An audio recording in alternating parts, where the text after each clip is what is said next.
ವರ್ಷ 1498 ವಾಸ್ಕೋಡಗಾಮ ಭಾರತಕ್ಕೆ ಒಂದು ಹೊಸ ಸಮುದ್ರ ಮಾರ್ಗವನ್ನು ಕಂಡುಹಿಡಿದ ವರ್ಷ. ಇದು ಜಗತ್ತಿನ ಇತಿಹಾಸದ ದಿಕ್ಕನ್ನೇ ಬದಲಿಸಿದ್ದ ಒಂದು ದೊಡ್ಡ ಕ್ಷಣ.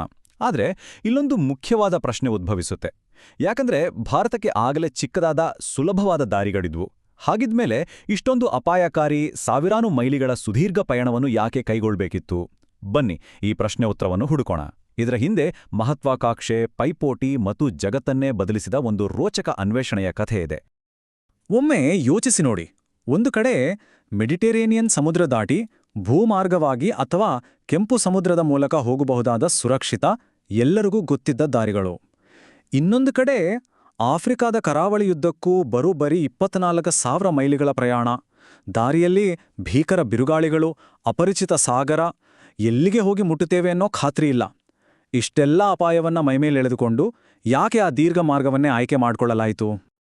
ಈ ಪ್ರಶ್ನೆಗೆ ಉತ್ತರದ ಮೊದಲ ಭಾಗ ಸಿಗೋದು ಆರ್ಥಿಕತೆಯಲ್ಲಿ. ಹೌದು, ಎಲ್ಲವೂ ಆರಂಭವಾಗಿದ್ದು ಯುರೋಪಿಯನ್ನರಿಗೆ ಭಾರತದ ಮಸಾಲೆ ಪದಾರ್ಥಗಳ ಮೇಲೆ ಇದ್ದಂಥ ಅಪಾರವಾದ ಬೇಡಿಕೆಯಿಂದ. ಅದೆಷ್ಟೋ ಶತಮಾನಗಳಿಂದ ಭಾರತದ ಮಸಾಲೆಗಳು, ರೇಷ್ಮೆ, ರತ್ನಗಳು ಮತ್ತು ಹತ್ತಿ ಬಟ್ಟೆ ಯುರೋಪಿನ ಮಾರುಕಟ್ಟೆಯಲ್ಲಿ ಅಕ್ಷರಶಃ ಚಿನ್ನದ ಬೆಲೆಗೆ ಮಾರಾಟ ಆಗ್ತಿದ್ವು. ಈ ವ್ಯಾಪಾರ ಎಷ್ಟು ಲಾಭದಾಯಕವಾಗಿತ್ತು ಅಂದ್ರೆ, ಈ ಸಂಪತ್ತಿನ ಮೇಲಿನ ತಮ್ಮ ಹಿಡಿತವನ್ನು ಉಳಿಸಿಕೊಳ್ಳಲು ಮತ್ತು ಇನ್ನಷ್ಟು ವಿಸ್ತರಿಸಲು ಯುರೋಪಿಯನ್ನರು ಯಾವುದೇ ಸಾಹಸಕ್ಕೂ ಸಿದ್ಧರಾಗಿದ್ರು.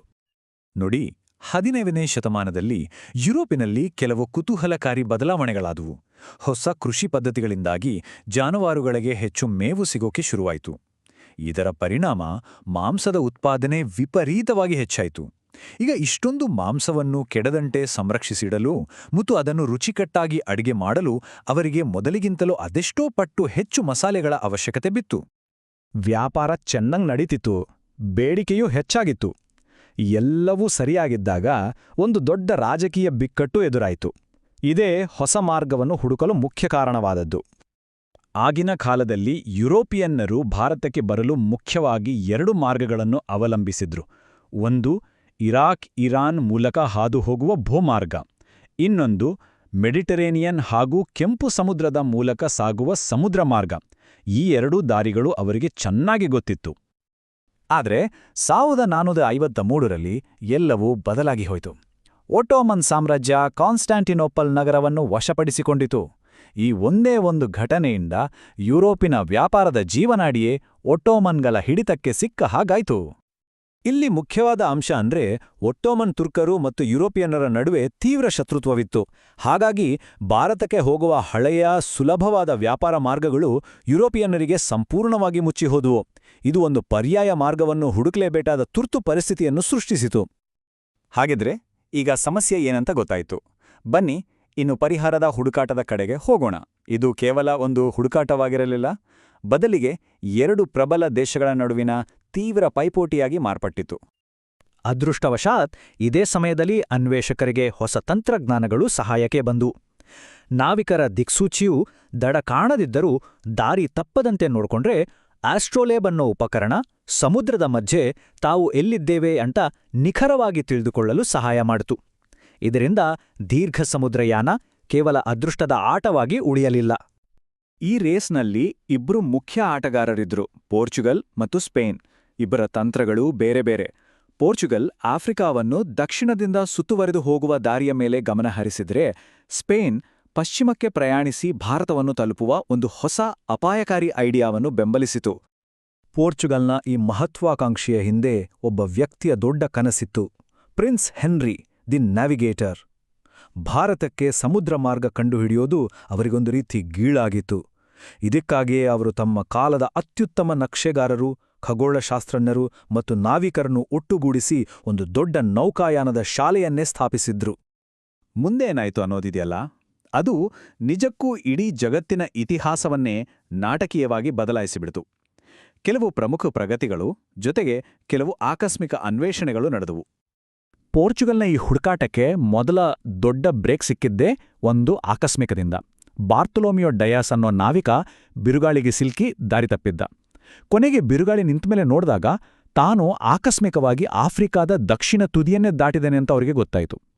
ಈ ಅನ್ವೇಷಣೆ ಎಷ್ಟು ಮುಖ್ಯವಾಗಿತ್ತು ಅನ್ನೋದಕ್ಕೆ ಆ ಜಾಗದ ಹೆಸರು ಬದಲಾದ ಕಥೆಯೇ ಸಾಕ್ಷಿ. ಡಿಯಾಜ್ ತಾನು ಅನುಭವಿಸಿದ ಬಿರುಗಾಳಿಯಿಂದಾಗಿ ಅದನ್ನು ಚಂಡಮಾರುತಗಳ ಭೂಶಿರ ಅಂತ ಕರೆದ. ಆದರೆ ಪೋರ್ಚುಗಲ್ನ ರಾಜ ಇಲ್ಲ, ಭಾರತದ ದಾರಿ ಸಿಕ್ಕೇ ಸಿಗ್ತದೆ ಅನ್ನೋ ಅಚಲ ವಿಶ್ವಾಸದಿಂದ ಅದನ್ನು ಕೇಪ್ ಆಫ್ ಗುಡ್ ಹೋಪ್, ಅಂದರೆ ಶುಭ ನಿರೀಕ್ಷೆಯ ಭೂಶಿರ ಅಂತ ಬದಲಾಯಿಸಿದ. ಪೋರ್ಚುಗಲ್ ದಕ್ಷಿಣದ ದಾರಿಯಲ್ಲಿ ಯಶಸ್ಸು ಸಾಧಿಸುತ್ತಿದ್ದಾಗ ಸ್ಪೇನ್ ಸಂಪೂರ್ಣವಾಗಿ ಬೇರೆದೇ ಆದ ಒಂದು ಸಿದ್ಧಾಂತದ ಮೇಲೆ ಬಾಜಿ ಕಟ್ಟಿತು.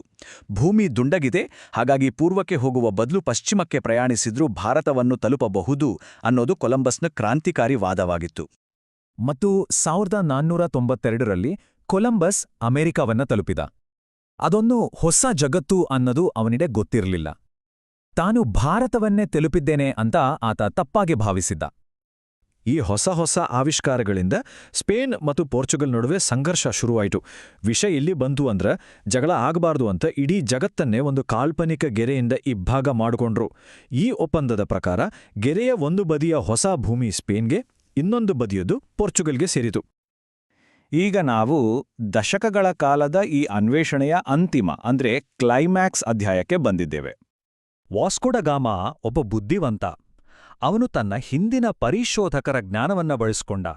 ಡಯಾಸ್ ಗುರುತಿಸಿದ್ದ ಮಾರ್ಗವಲ್ಲೇ ಸಾಗಿ ಕೇಪ್ ಆಫ್ ಗುಡ್ ಹೋಪ್ ದಾಟಿ ಆಫ್ರಿಕಾದ ಪೂರ್ವ ಕರಾವಳಿಗೆ ತಲುಪಿದ. ಅಲ್ಲಿಂದ ಮುಂದೆ ಹೋಗಲು ಅವನಿಗೆ ಸ್ಥಳೀಯ ಸಹಾಯ ಸಿಕ್ಕಿದ್ದು ಒಂದು ದೊಡ್ಡ ತಿರುವು. ಮೊಜಾಂಬಿಕ್ನಲ್ಲಿ ಆ ನಿರ್ಣಾಯಕ ಕ್ಷಣ ಬಂದೇ ಬಿಟ್ಟಿತು. ಒಂದು ಆಧಾರದ ಪ್ರಕಾರ ಅವರಿಗೆ ಬಂದರಿನಲ್ಲಿ ಲಂಗರ ಹಾಕಿದ್ದ ಹಲವಾರು ಭಾರತೀಯ ಹಡಗುಗಳು ಕಾಣಿಸಿತು. ಆ ಕ್ಷಣದಲ್ಲಿ ಅವರಿಗೆ ಖಚಿತವಾಯಿತು, ತಮ್ಮ ಗುರಿ ಇನ್ನೇನು ಕೈಗಟ್ಟಲಿದೆ, ಪ್ರಯಾಣದ ಅಂತಿಮ ಹಂತ ಈಗ ಸಾಧ್ಯ ಅಂತ. ಈ ಚಾರ್ಟ್ ಒಂದು ಅದ್ಭುತವಾದ ಕಥೆಯನ್ನು ಹೇಳುತ್ತೆ ನೋಡಿ. ಇದು 1-2 ವರ್ಷದ ಪ್ರಯತ್ನವಲ್ಲ.